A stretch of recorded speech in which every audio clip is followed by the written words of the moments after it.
É uma alegria enorme poder contar com você nesse tempo de culto e poder comunicar um pouco daquilo que Deus tem falado ao meu coração, ao seu coração.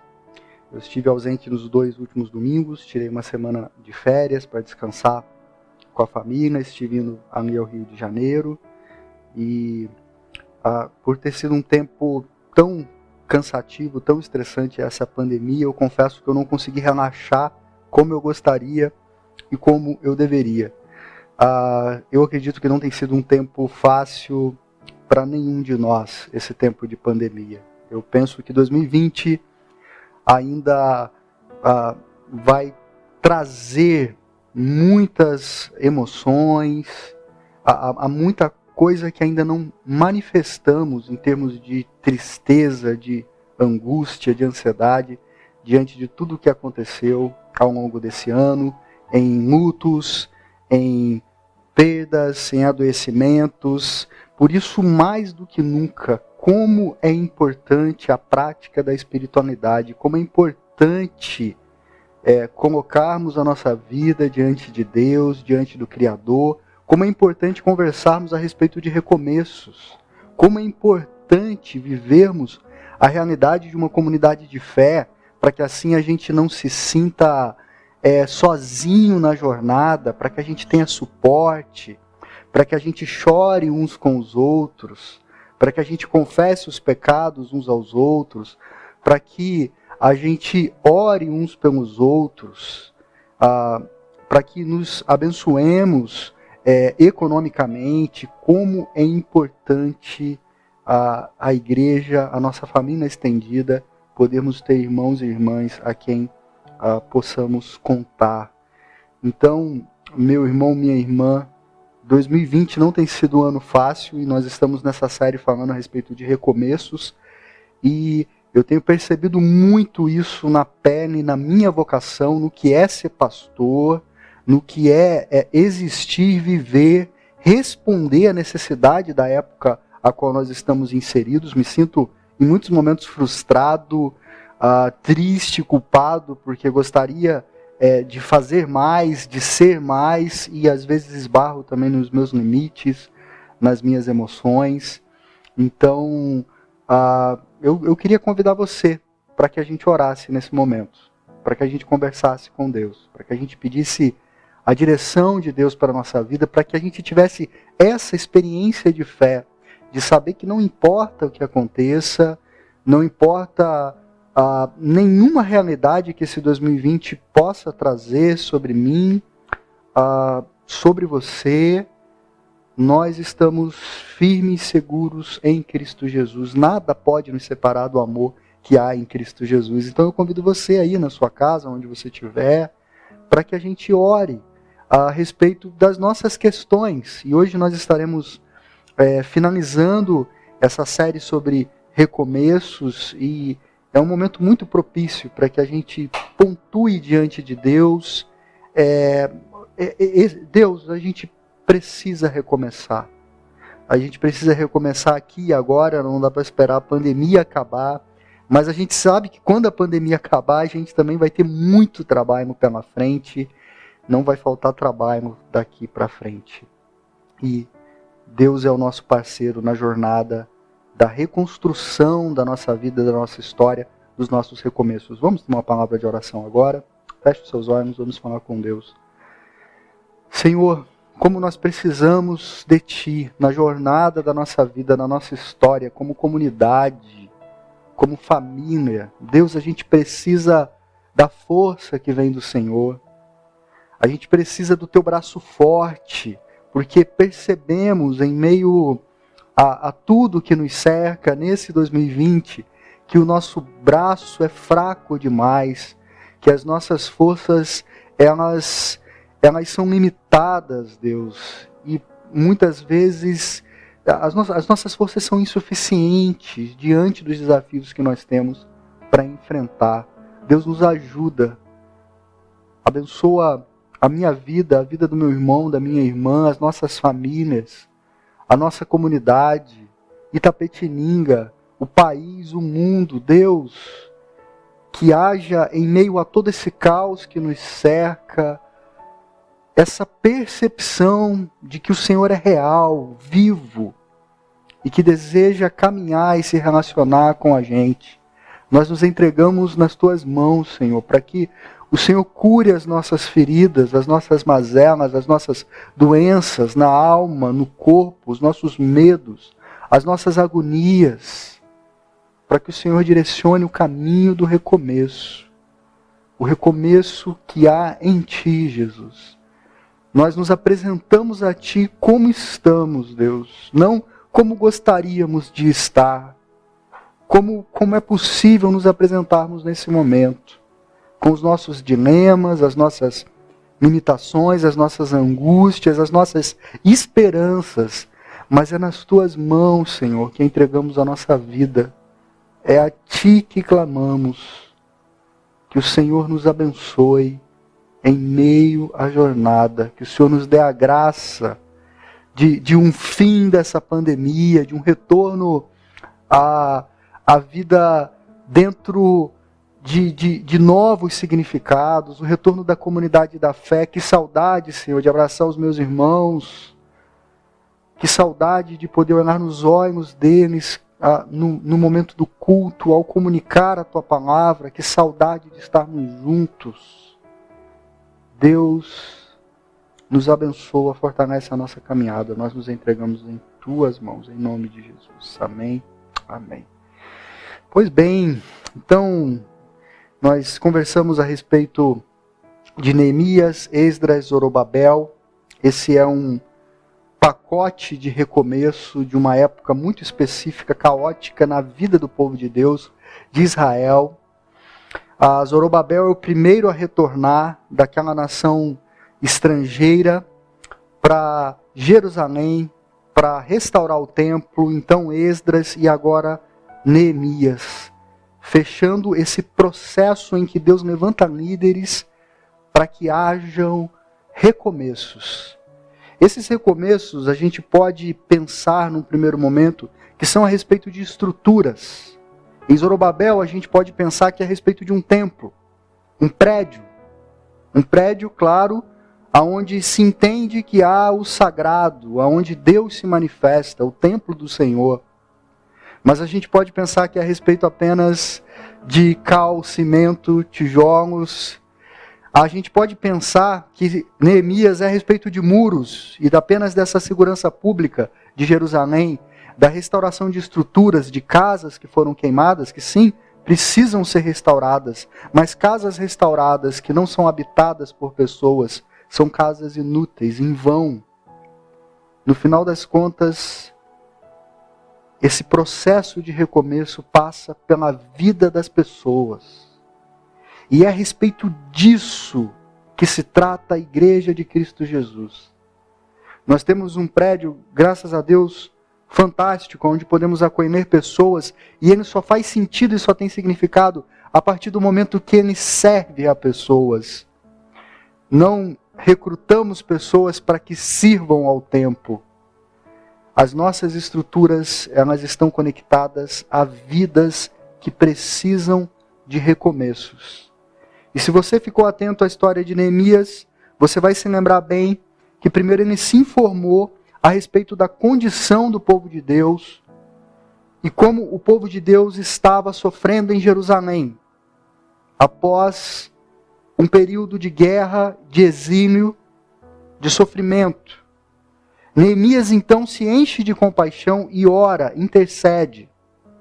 Neemias então se dispõe, abre mão de uma vida confortável, com status, com grana, com respeito, e ele percebe que o recomeço dele estava conectado ao recomeço daqueles pobres camponeses que habitavam em Jerusalém, passando necessidade de todas as formas, de todos os tipos. E então ele se coloca em risco para que outros possam viver. Ele faz um plano e ele começa então a enfrentar uma oposição sistemática.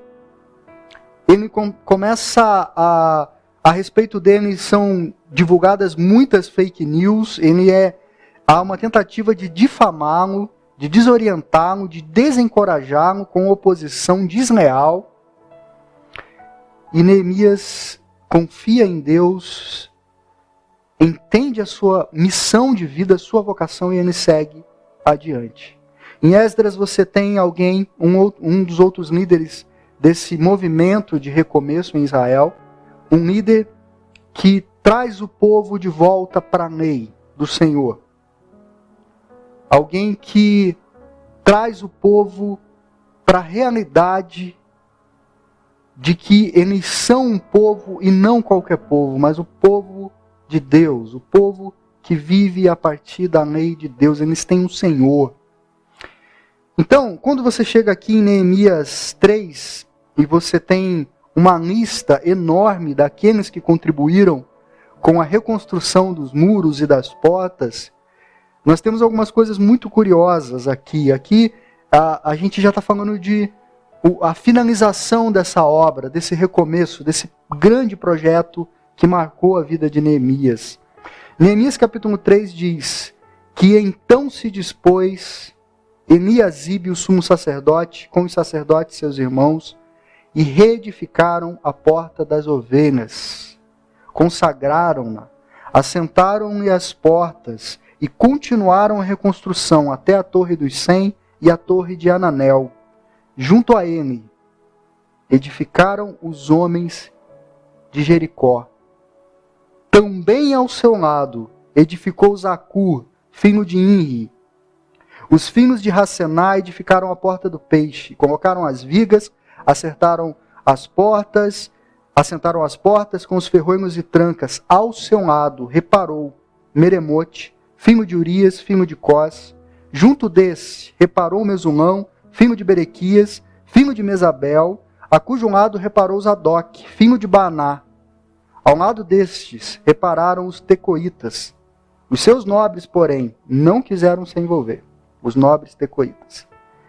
É muito bacana porque você percebe uma sinergia, um engajamento de uma comunidade inteira nesse projeto.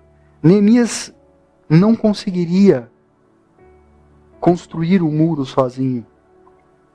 Então você tem aqui, de ofício, por alto, sacerdotes, ourives, mercadores, perfumistas, diferentes habilidades de gente que se envolveu e entregou o seu dom, o seu talento, a sua habilidade. E uma grande parte deles não eram guerreiros, mas eles sofriam risco de assalto dos opositores o tempo todo. Então, em vários momentos, eles trabalhavam com uma mão e ficavam com a espada na outra mão, porque ficava alguém com a trombeta, e se alguém tocasse a trombeta, é porque eles estariam sendo assaltados. Os opositores que não queriam que eles completassem a obra.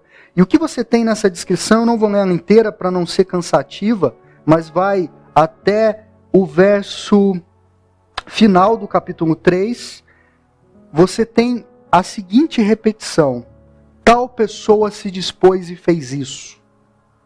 Junto a ele, ou ao lado dele, ou junto deste. Isso é muito bacana, porque ninguém faz nada sozinho. Hoje a gente pode dizer, como diz o ditado popular, que uma andorinha só não faz verão. A gente precisa uns dos outros para absolutamente, praticamente tudo. Nós carecemos de muitas habilidades. Os nossos recursos, eles são limitados. E quando nos encontramos uns com os outros e somamos as nossas forças, há quem diga que devagar pode se ir mais, que sozinho pode se ir mais rápido, mas que juntos se chega mais longe. E é bem essa a realidade. Em pouco mais de 50 dias, eles reconstruíram os muros e as portas de Jerusalém, de maneira que os opositores olharam para aquilo e disseram: Deus está nesse negócio. Mas só no final. Durante o processo, foram alguns que tiveram essa sensibilidade e se disporam, reedificaram, fizeram esse recomeço e eles consagraram, então, a Deus. Então, eu queria pensar com você aqui a respeito de 3 pontos breves que são muito interessantes a partir desse texto de Neemias. O primeiro é a importância de viver nesse estado de cooperação. Às vezes a gente pensa que recomeçar é um caminho narcisista. A gente tem que olhar para a gente tem que ignorar todo mundo, talvez até porque fomos alvos de muita oposição e muita crítica, e a gente generaliza e diz, eu não posso contar com ninguém, e eu cresci com a minha mãe dizendo que eu não tenho que confiar em ninguém. Então eu vivo dessa maneira, e eu não percebo que a vida cristã, ou a minha própria vida, ela tem alto nível de dependência das habilidades que Deus não deu a mim, deu ao meu irmão, deu à minha irmã. Então eu tenho esse espírito de cooperação. Quando você vai para Neemias, você tem às vezes o irmãozinho ali assentando o tijolo e o outro com a espada alerta. Enquanto um trabalha, o outro protege. Por causa dos riscos e dos perigos. Você tinha ali diáconos, presbíteros, sacerdotes, pastores, seminaristas. Você tinha novos convertidos. Aqui não tem ninguém que é maior do que ninguém. Ninguém é menor do que ninguém. Todos são importantes nesse processo. Embora algumas funções sejam diferentes, a importância é a mesma. Significa que é tão importante eu que falo para você e prego, e fiz um seminário, estudei teologia, e me dedico, estudo um texto, e tento entender o que Deus deseja falar com a gente. Isso é tão importante quanto os meus irmãos que estão aqui no computador, no som, quanto o irmão que fez o site da igreja, quanto o Ministério de um Louvor, o Kids, e todo esse engajamento que a gente tem na nossa igreja, que é algo sensacional, maravilhoso. Tudo isso é absolutamente importante. E como eu sou grato a Deus por isso. Por fazer parte de uma comunidade de gente que se engaja, que se entrega, que tem paixão, que tem amor pelo que faz. E como nós vamos precisar ter essa chama acesa, meus irmãos. Quando a gente voltar a se reencontrar nos nossos cultos, nós temos muito trabalho pela frente, nós temos muitos muros e brechas para tapar, e talvez a gente vai ter que agarrar com a espada em uma mão, enquanto a gente com a outra mão trabalha e leva adiante. E o nosso trabalho no Senhor, ele nunca é vão. Nunca, nunca, nunca, nunca. É tão importante você saber que isso é sobre pessoas e não sobre programas, projetos, eventos. É sobre pessoas, sempre sobre pessoas. Porque depois que os muros eles estão reconstruídos, Neemias começou a perceber que ainda havia pessoas que passavam fome e necessidade, e que havia judeus mais poderosos e nobres que emprestavam dinheiro de uma maneira injusta para seus outros irmãos judeus, de maneira que eles se tornariam escravos daqueles poderosos que emprestavam. De maneira que Neemias chama eles e fala: viu, para que nós fizemos tudo isso? Se no final das contas, o povo agora está protegido dentro do muro, mas passa fome. Agora eles não são roubados por eles, mas são roubados por vocês, porque no final das contas, é tudo a respeito dessa cooperação e dessa sinergia entre pessoas. Igreja é uma comunidade de pessoas. Ricardo, o que isso tem a ver com recomeços? Meu irmão, eu jamais teria recomeçado na minha vida se não fosse a igreja de Jesus Cristo. Em algum momento da minha vida, havia a igreja de Jesus Cristo para levar o evangelho até mim, me dar uma luz de esperança. Em algum momento da minha vida, eu me encontrei com o evangelho, porque ali estava a igreja de Jesus Cristo. A igreja é o grande caminho para o recomeço. É esse tipo de comunidade que nós sonhamos, que permite as pessoas recomeçarem. É aqui que eu continuo tendo os meus recomeços. É aqui que, apesar de mim mesmo, eu tenho acolhimento, eu tenho graça para a jornada, eu tenho alento, eu sou abençoado, eu sou cuidado, eu sou nutrido para que a jornada continue. É aqui, junto a vocês, que eu tenho a minha melhor versão e que eu posso treinar o melhor caminho junto com vocês e com Cristo. Então a igreja é um espaço por excelência para que tanta gente possa recomeçar, sobretudo nessa época, sobretudo em 2020, sobretudo diante de toda essa agonia que nos cerca. Nós temos algo extremamente precioso, que é o Evangelho de Jesus Cristo.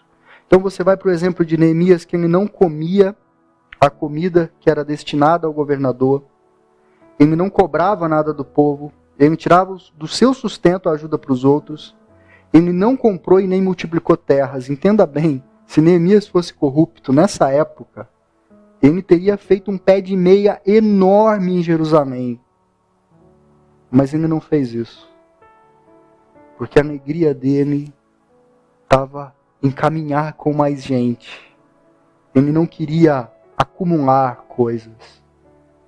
Ele queria desenvolver a comunidade. E é isso que é tão importante a gente entender para a gente poder continuar o caminho na direção de Cristo Jesus. Então você tem também um mau exemplo, que são os nobres de Tecoa, que não quiseram se juntar ao serviço, porque sempre vai ser assim. Isso faz parte.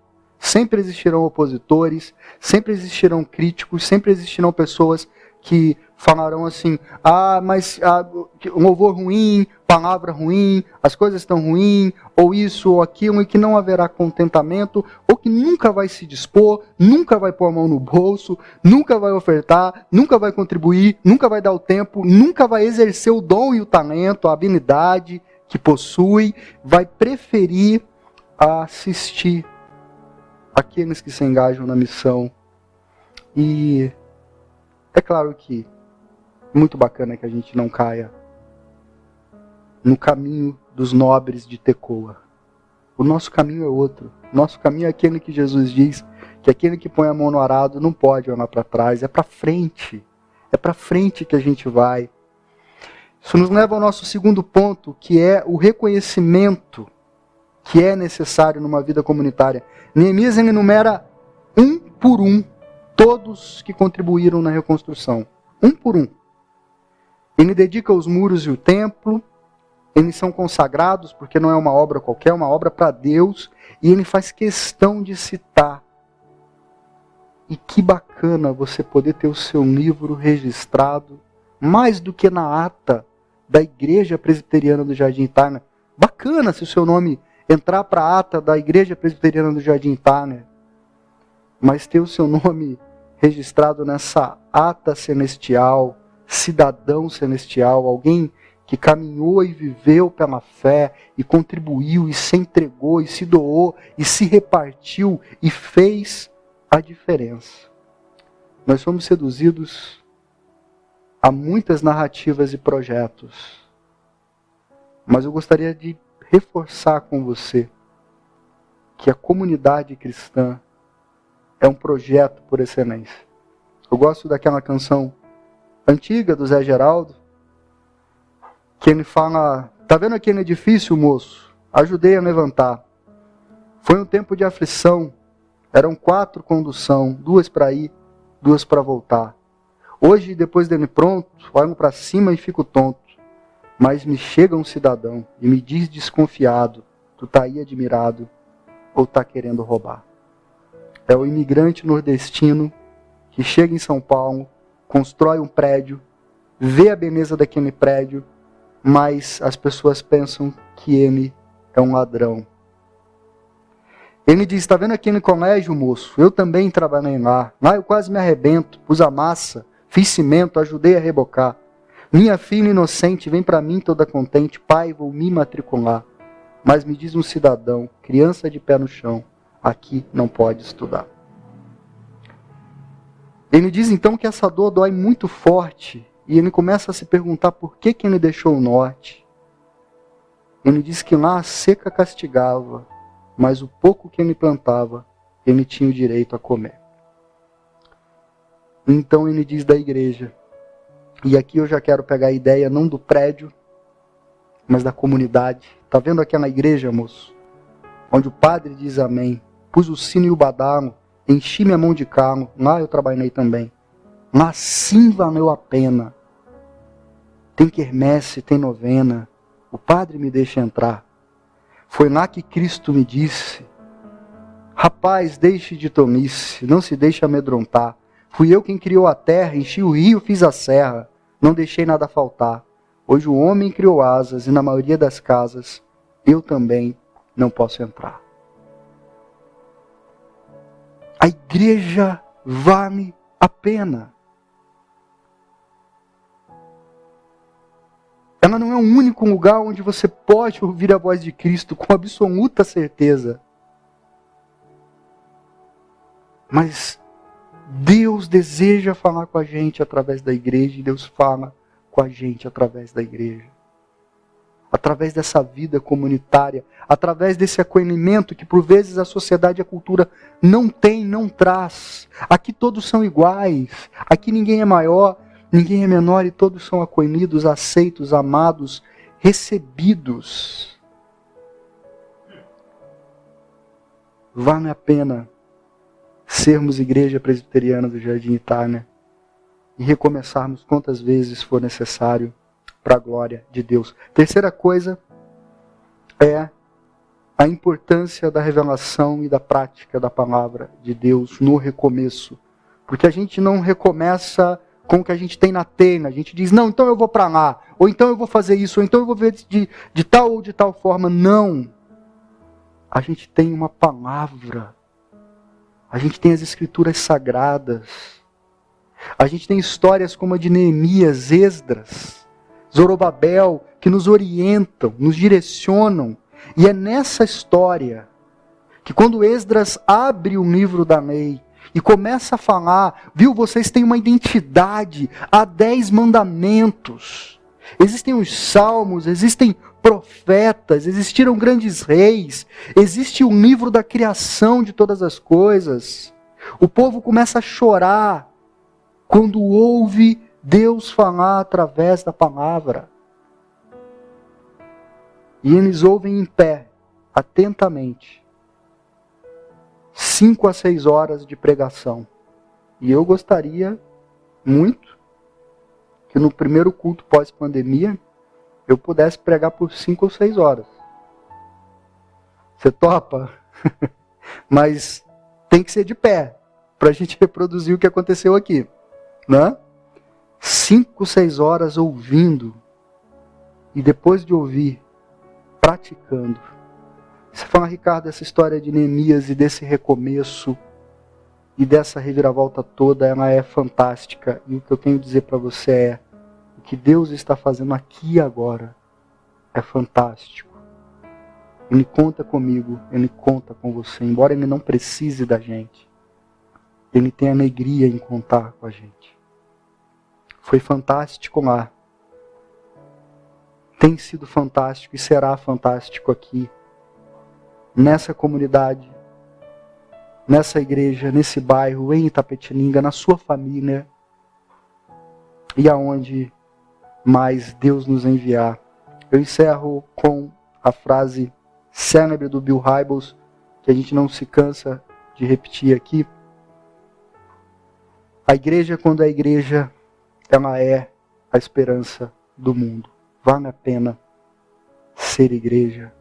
Vale a pena caminharmos comunitariamente e sermos uma porta de recomeço para nós e para todos aqueles sedentos pela água da vida, Jesus Cristo. Vamos orar mais uma vez? Convido você a fechar os seus olhos. Vamos conversar com Deus. Pai, a gente agradece o Senhor pela graça de podermos te cultuar, ainda que online, de maneira virtual, e conversarmos a respeito da tua palavra. A gente te agradece pela graça do recomeço, Senhor. A gente quer recomeçar. A gente quer caminhar com paixão, com fogo, com desejo na direção que é tua. Perdoa os muitos e tantos pecados, Senhor, que nos cercam. Não somos dignos da jornada que o Senhor propõe a nós, mas desejamos caminhar contigo e sabemos que nenhum trabalho no Senhor é vão.